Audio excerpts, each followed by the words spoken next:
Hey Zaka family! Zaka is launching an exclusive membership platform to provide you with career development workshops, coaching, community, and so much more.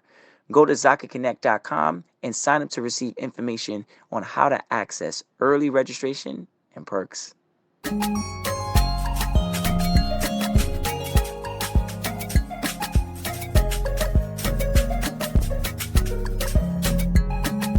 Hello, everybody. This is Paul Herman, the Prince of Motivation and host of Zaka Presents My Journey.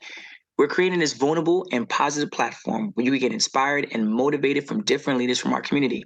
Today, our guest is René Sanchez, who is a director, product management at Salesforce. René, welcome to the show. Thank you, Paul. Thanks for having me. It's a pleasure.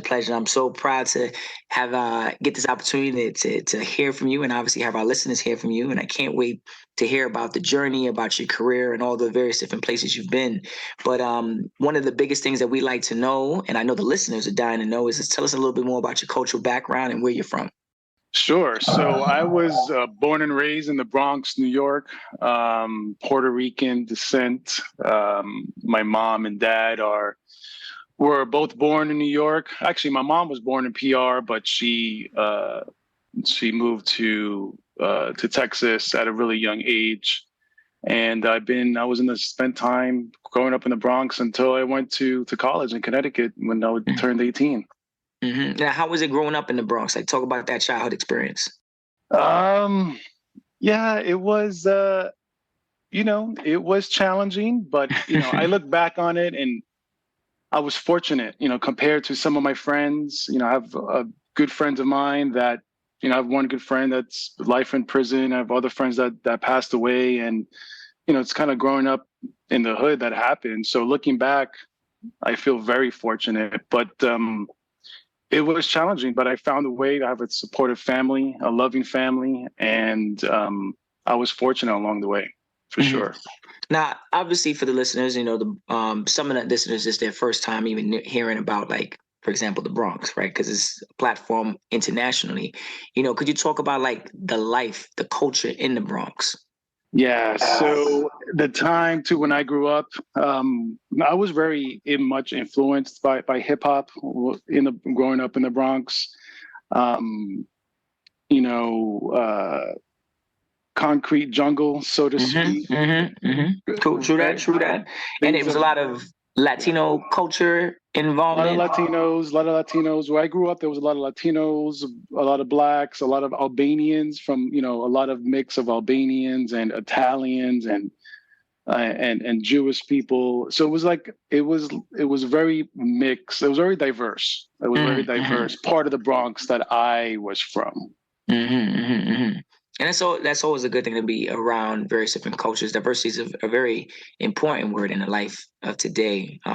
Now, as a young man growing up in the Bronx, you talk about your mother's from Puerto Rico. But like, who inspired you? Was it anyone from that Latino culture, or was this in general like any inspiration growing up to kind of stay focused as you was growing up in the Bronx? I'd say my brother, my oldest brother, he's 12 years older than me. And I always looked up to him. And my dad, I grew up in a single family household. So that was a challenge. And just my mom with 3 kids. And my brother being 12 years older than me kind of stepped into that role model father figure for me and really, really helped me become the man that I am today. Now, what were some of the struggles that you faced, like in your childhood, like in school, growing up in the Bronx? And like, what did you want to study? Coming up. Yeah. So one of the things. So you touched on earlier, the diversity in the Bronx that I grew up in, and being Puerto Rican. But Puerto Ricans come in all different shapes and sizes and colors, right? So I'm of the lighter skin complexion, and but have very Afrocentric features as well. So I had an identity crisis, when I was younger. Like, I didn't know where I fit in. I didn't speak Spanish, right? So I wasn't like Latino enough to really fit in as a Latin. I wasn't Black enough to really fit in, as part of that community. So a lot of my childhood struggles were really like finding my identity and where I fit in. and being shunned, and dealing with being shunned from one group or another. So, and that impacts you, and when you're in school and trying to find your way. True, 100%. But, I found what helped me get my foot in the door, so to speak, what helped me find my way amongst everyone is like the universal, well, it's mostly universal, right? It's sports. So that kind of helped me, like I was very athletic and involved in a lot of sports. And so that kind of helped me break down that barrier. And what sport are we talking about? So, baseball, I played baseball. I played a lot of basketball, but I played baseball in high school. Then I played football all the way up in college. So, and whether it be street ball, basketball, I was just always really involved with organized sports as a kid. And that helped my confidence, and that kind of helped me find my way. And while you were going through this transition, finding your way, was there a certain field that you gravitated to when it came down to your studies? Yeah.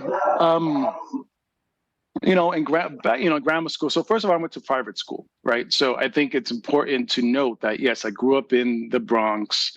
It was probably, middle to low income Bronx. I'm not going to say it was part of the Bronx that was, super poor part of the Bronx, but my family chipped in. Multiple people in my family, my brother, including my brother, chipped in to go to private school. So I went to private grammar school, and I went to a private high school. So I was very fortunate in that sense. But in grammar school, and even in high school, I started to gravitate towards the sciences, and I thought I was really wanted to be like someone in sports medicine, or be like a physical therapist or something to that effect.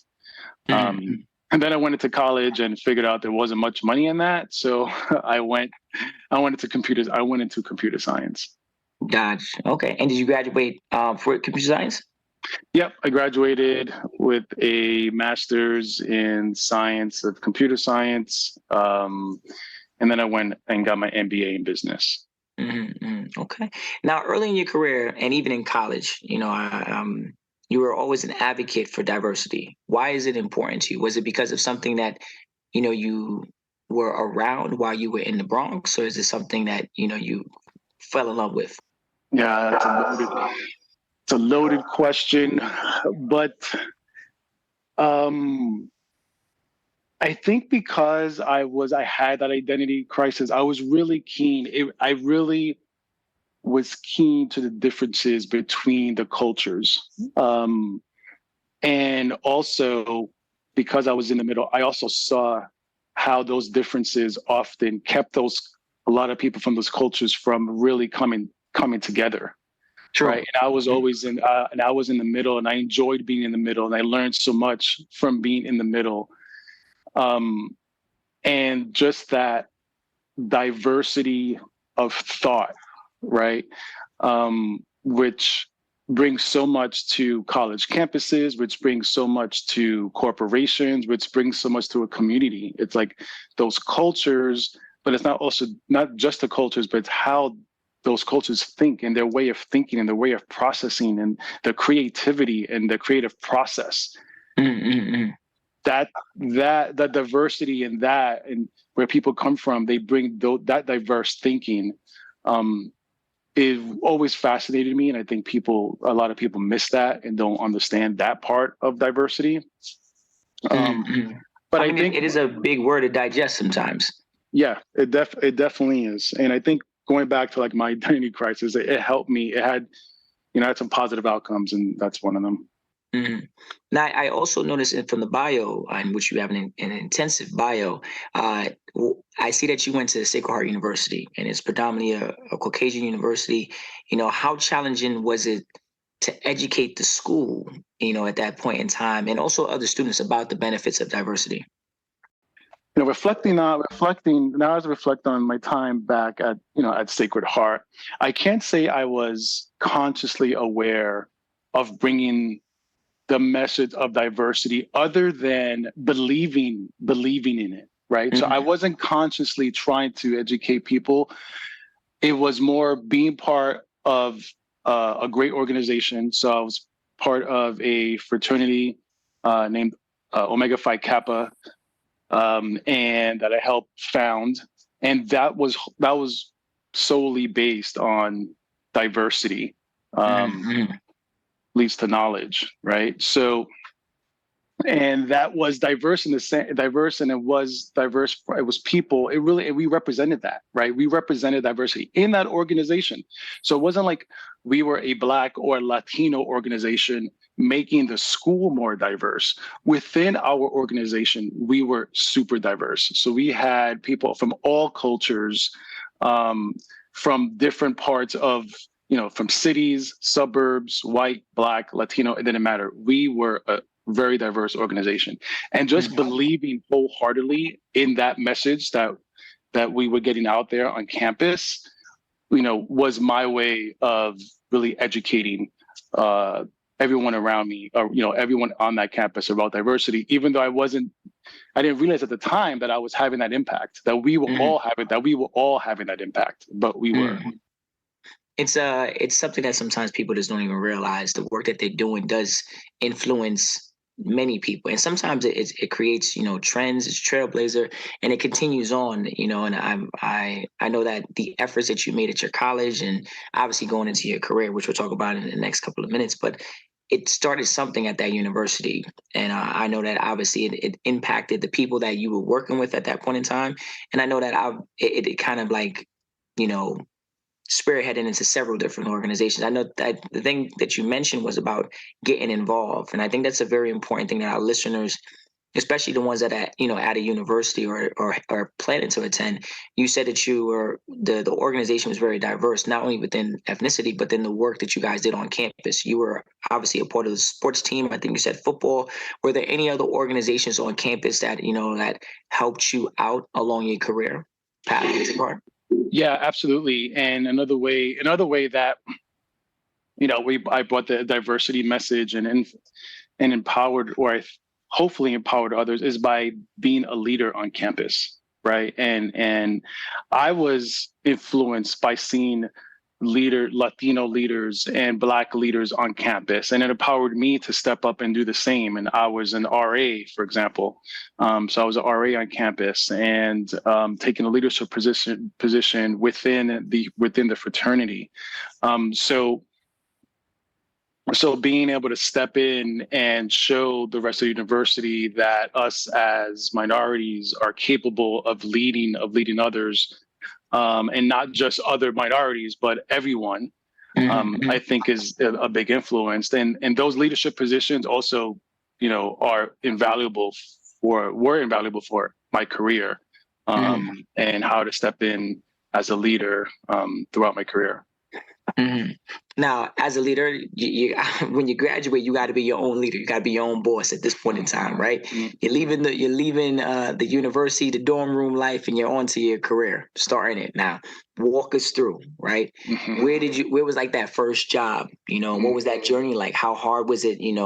Applying for that job and getting accepted in and getting that offer to be where you are now. Yep, many crossroads in life. As you look back and reflect, you realize some of the decisions that you made, those crossroads decisions that could have taken your life a totally different path, not necessarily good or bad, but just a totally different path. So I remember being at a career fair at Sacred Heart University and meeting with folks. And out of that came two discrete offers. One was to work for the Bridgeport, help me out. The Bridgeport Marlins. What was the minor league? There was a new. Yes. No, it was I believe it is the Marlins. Was it the Marlins? No, not Bluefish. It was something. Blue. The baseball team. Yeah, the baseball team. Yes. Minor league baseball team. They were just starting up in Bridgeport, and it was in the marketing department. I was like, oh, this is awesome. I would love to go into marketing, but it was a startup. It was the first time. They had, their first year, and I needed to play multiple roles, and one of them was to be the mascot. And I was like, Oh I don't wow! think, yeah, You hear that, listeners? I don't You think I'm hear gonna that? be the The mascot. So I had another offer from Unilever. And Unilever, for those of you that don't know, is a huge multi-conglomerate corporation that owns a bunch of different brands. So Dove soap, Axe spray, Whisk detergent, laundry detergent. At the time, they had Calvin Klein cologne. So a bunch of different brands that's used today. But it was to be on their help desk, right? On their service desk. So answering phones, right? Answering phones for people that call in for support. And I had just graduated college at the time. That wasn't. I was overqualified for that role at the time. But I knew, well, I had the confidence that I could go in there at that low level position, kill it, and get promoted. And I'm in a huge company that would offer me tremendous opportunity, right? So to me, it was really a no-brainer decision. I turned down the mascot role, and I took the role at Unilever. And exactly what I had hoped would happen happened. So I was in that role for a year and a half max, and then I got promoted. And then before you know it, I'm moved to Calvin Klein Cosmetics to run, the entire regional help desk support team. And then I moved back to Inglewood Cliffs, and now they send me to Argentina for 6 months, for 8 months to run a project out there. And then my career just took off. Mm-hmm. And I was at Unilever for 10 years. Mm-hmm. Now, something that, I'm listening to, you had to make that transition from being like working with the Bluefish, in the minor league in a sense, right? Mm-hmm. How are you building that confidence to make that transition from being a mascot to being this type of leader that you are today? Correction. So I got the offer to be the mascot. So I had to choose between being a mascot and accepting that role with them, or working for Unilever on the help desk. And I chose the help desk. Got you. Now, but you see the two, you just graduated from college, how did you know that was like, that's where you were going to go? Yeah, no, that's a good. Because you could have said, you know what, we talking about some big companies right here. Yep. Right. This is not knowing that you're going to work for them, but it's going to only lead in that direction. Right. Mm-hmm. Especially because you're very passionate about what you do. It was going to only lead to greater, bigger and better things. So you had to kind of like own up to finding your voice in corporate America. Right. So how did you find it? Yeah. That's a good question. I have to admit, I think some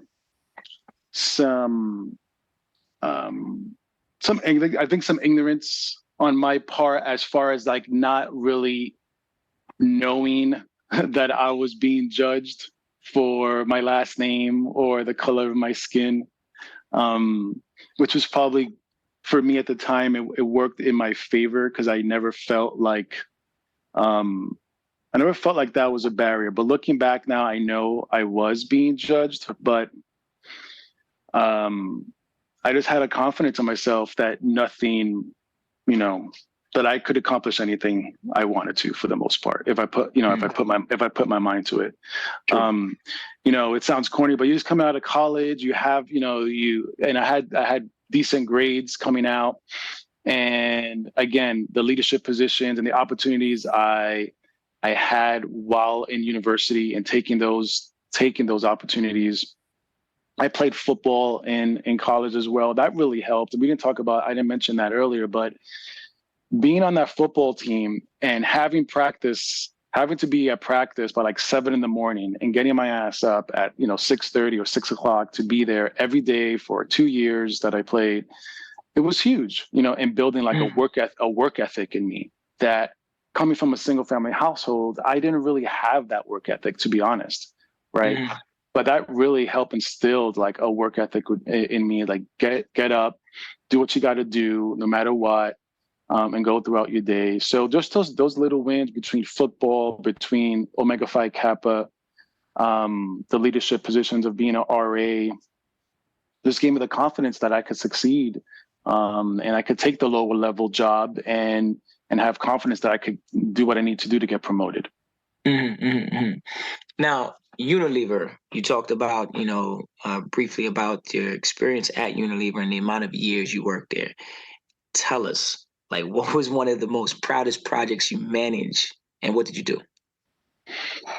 It probably was, I referenced, getting sent to Argentina, and it probably was that moment. I had been, I had made a couple of transitions in Unilever. So from being on the help desk, right? So being a support, answering phone calls, like I mentioned, to managing the teams regionally that,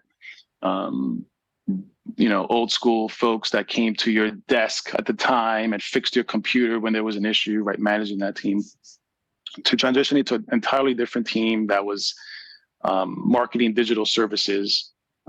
So working on Facebook campaigns and website campaigns and things of that nature. And I had been talking to my bosses for at least 5 years about wanting an opportunity to go overseas and take on a project. And it was on my career plan. And I'm telling you, it must have been 5 years, to the point where I just kept pushing and pushing. And to the point where I gave up, though. Like, I was like, all right, this is not going to happen. I kept, I've had these discussions. They keep promising me it's going to happen, and it didn't happen. And this was at least 5 years. On the 6th year, when I didn't have it on my career plan, they gave me the opportunity to go and to lead up a project to essentially start up an internal marketing portal. So it was a marketing portal where all the marketing teams within the organization would go to access all their assets, their brand logos, their campaign assets, whatever it is they need for their campaigns. It was like a central repository. It was like an internal website. And I led that up in the US, and that's what they sent me to Argentina to do the same thing, to deploy the same portal to Latin America.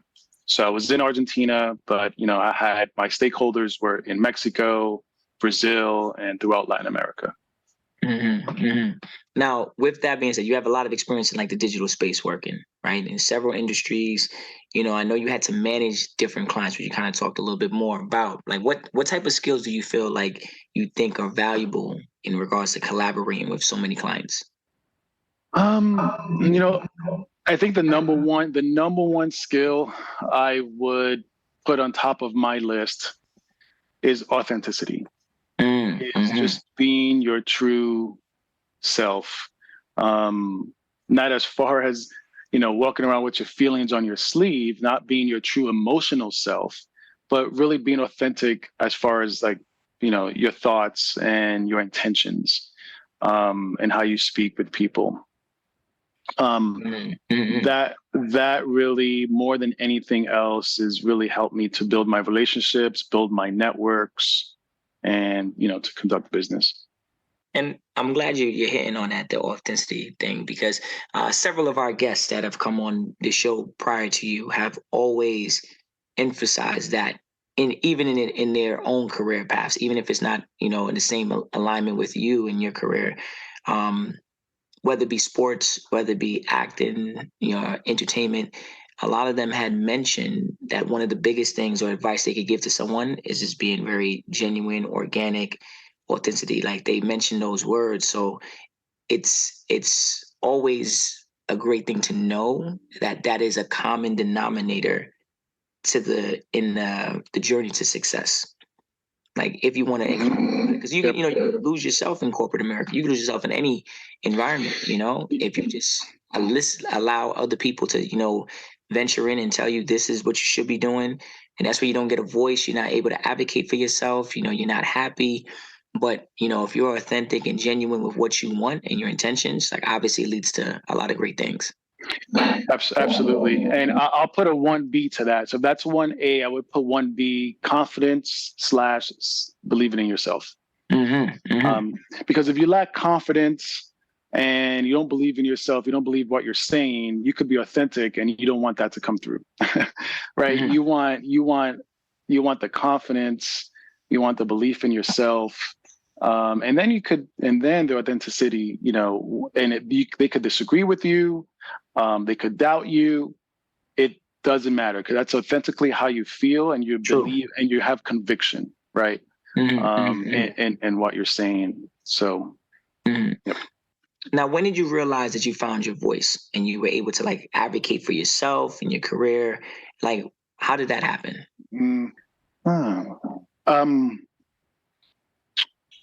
I know you moved around a lot, so I know. Yeah, no, that's a good question. I think, there's one moment that stands out to me where I found my voice, and, it was at Unilever, and it was a colleague that probably was a little bit, might be one peg higher than me.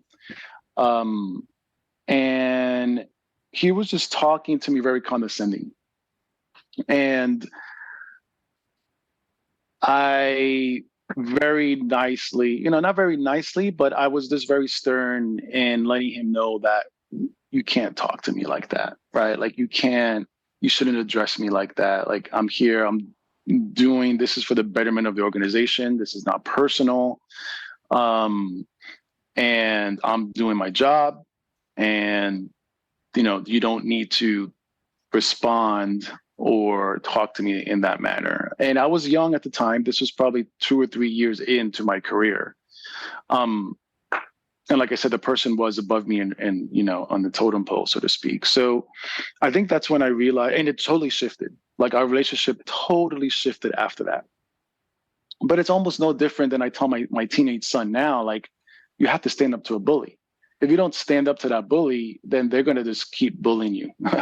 Right. And I teach them how to do it in a way that's, in a respectful manner, in a way that's going to be constructive, not in a way that's going to make matters worse. But it's almost along the same lines. And it just happened to be, in the workplace where I quote unquote stood up to the bully, and now the relationship totally changed. And that's when I realized that, I found my voice. Mm-hmm. Now, something that I really want to ask you, because you have a lot of experience in corporate America, and I know one of the biggest things is about recruiting, right? That's a big thing, recruiting, making sure the workforce, the job place is very diverse. I know something that a lot of minorities or individuals growing up in like the inner city, an example, they don't think it's possible or able to work in something like a corporate America. They don't, believe in themselves, which you talked a little bit about, climbing up that corporate ladder to become like an executive, right? They know it's a very hard road to take, whether you need the education, you need the resources, you need the mentorships. If you're not receiving those things in the inner city, it's hard to believe that you can receive it outside of the inner city where you've grown up in, right? What are companies, or what do you think companies should be doing to help better like their recruiting process when it comes to minorities? Yeah, not to hype up Salesforce because I work for them, but Salesforce is the first company. I've worked for several large corporations and some startups as well. And they all, for the most part, they all say the same thing, right? They all talk about, respecting diversity or prioritizing diversity, work-life balance, culture. They all use the same buzzwords. And once you get in there, they don't walk the walk, right? And Salesforce by far is the first company I ever worked for where they absolutely walk the walk. I could just spend the rest of the time talking how they do that. But to answer your question directly is the way they do it is they don't just look at they don't just look at recruiting candidates that have a diverse background, that are from different cultures. They look at candidates that come from non-top tier schools, right? Which is where a lot of minorities that are smart and totally motivated are forced to go to, because that's what they could afford, and that's just their life, and their livelihoods dictate they have to go. And most large corporations don't look at those don't look at those colleges where most of the folks are transfers from community colleges or small state schools. most corporations aren't looking there, but Salesforce has started to recruit from those schools and from those colleges, because they know that's how you really get, diversity extends there as well. Mm-hmm.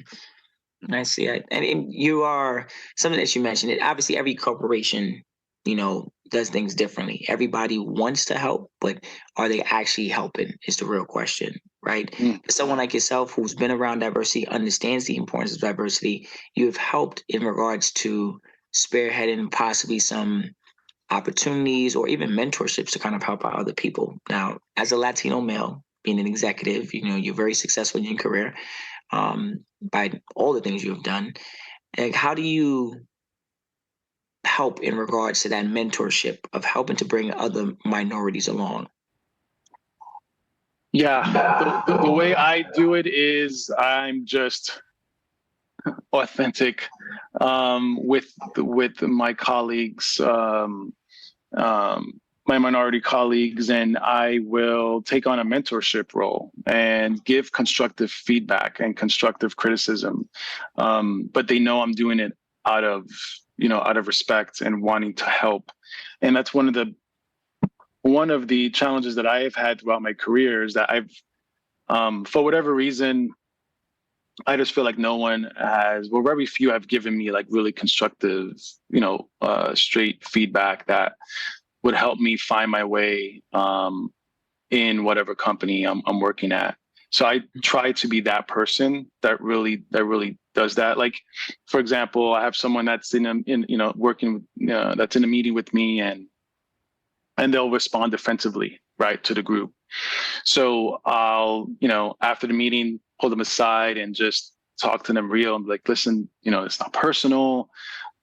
This is how it's going to be perceived. You got to try and work on that, right? Just try to really be real and authentic with what I'm witnessing, and this call them out. Yeah. Mm-hmm.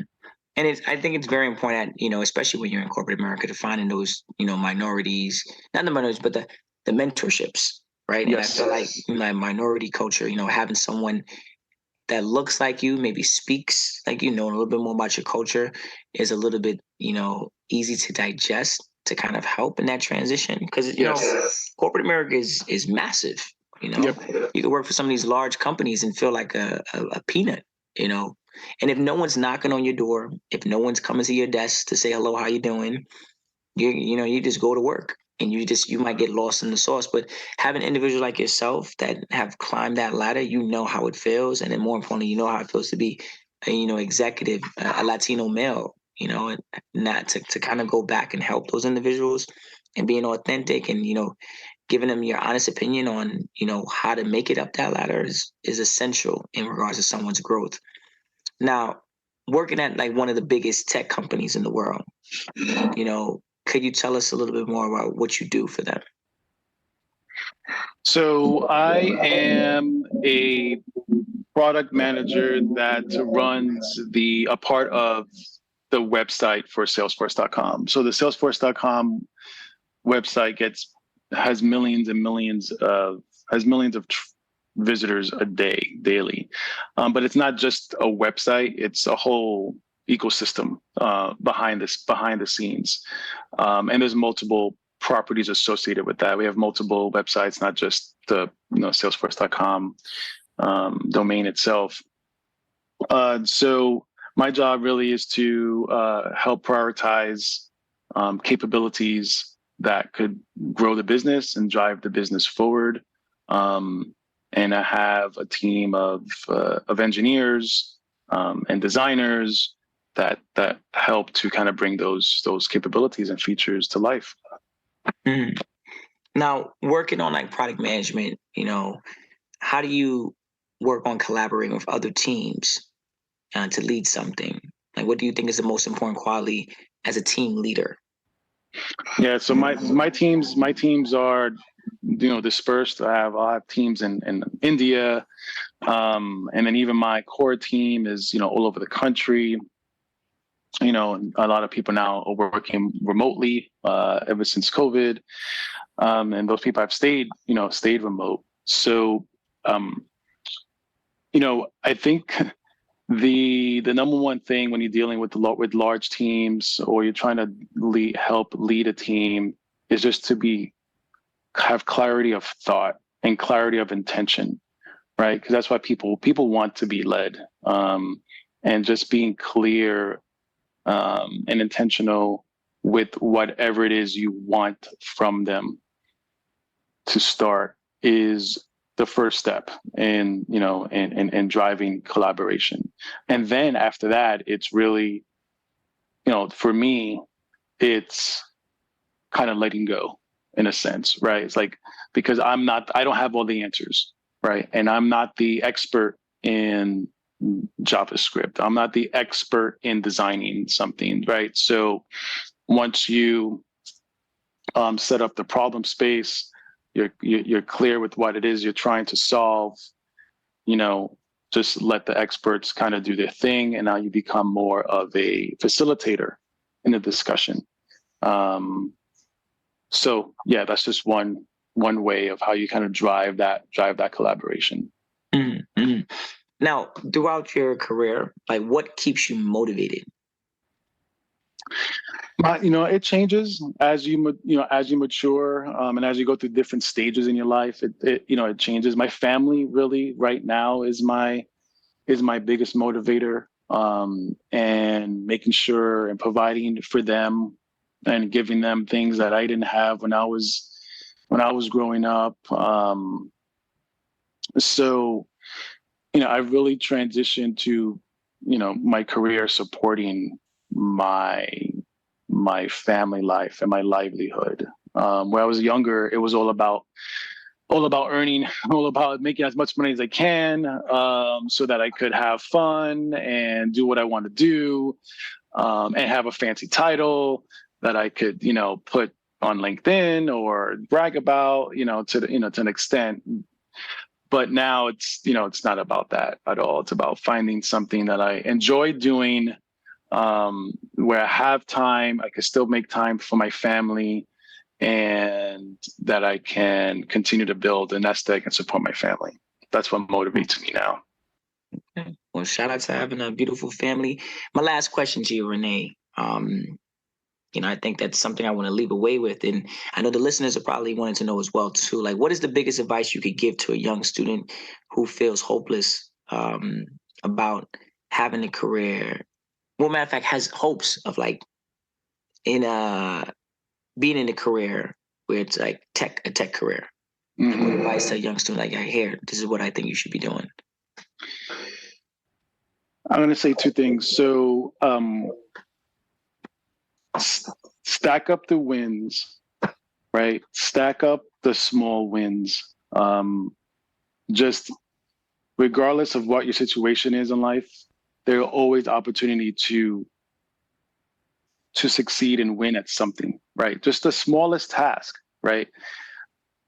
And I want to mix that in with everything, right? Is how you show up in everything you do reflects on everything else, right? So showing up, how you show up to class, how you show up with your friends, how you show up with your teachers, how you show up with your family, and the effort and the integrity that you have for every interaction, it just creates a bigger and bigger kind of wave and impact on everything else in your life. So when things just seem like, everything around you is shitty, just, focus on the small things, achieving those, set small milestones for yourself, check it off, accomplish it, and just keep stacking those wins, because that'll help you build your confidence and help you see that you can accomplish things. You are capable. And then all of a sudden, the bigger things don't seem so big anymore because you've been checking things off and winning along the way. And everything is just how you show up in life, right? How you show up with your friends, how you show up in different areas of your life, it just exasperates, right? Mm-hmm. So it's like you can't lack integrity when you're with your girlfriend and then all of a sudden go out into the world and act a different way. It's just all intertwined, and that's a lesson I had to learn the hard way. Yeah. there's those lessons learned, that obviously have, got you to where you are. And I think something that, I'm going to remember from our conversation today is the words you just said, just showing up, being present, right? I feel like in your journey from reading your bio and now having the opportunity and the privilege to actually interview you on the show today, from the Bronx, growing up, you showed up, right? You were present, despite how you might have felt about having that, where do you stand? You were like, well, look, I'm in the Bronx. You know what? I'm gonna still apply myself. I'm gonna show up. I'm gonna go to participate in my sports, stay motivated. Then when you got to college, you showed up again by, founding a very diverse organization, by being involved in the campus, and then when you obviously went to corporate America, you showed up again. Like you could have, taken a different road, but every organization, you just kept on inclining up the ladder, and now you're an executive. So I think something that I'm taking away, and I hope the listeners are gravitating to, is just you just showing up, being present, and just giving it your all. So René, thank you so much for just being on the show, being present, and again, showing up here on the Zaka platform. Thank you, Paul, for having me. It's been a pleasure. Absolute pleasure. And to the listeners, if you want to hear more inspirational stories like René, please check us out on ZakaConnect.com. Follow our social at Zaka Connect, and follow our feed, Zaka, wherever you listen to your podcasts.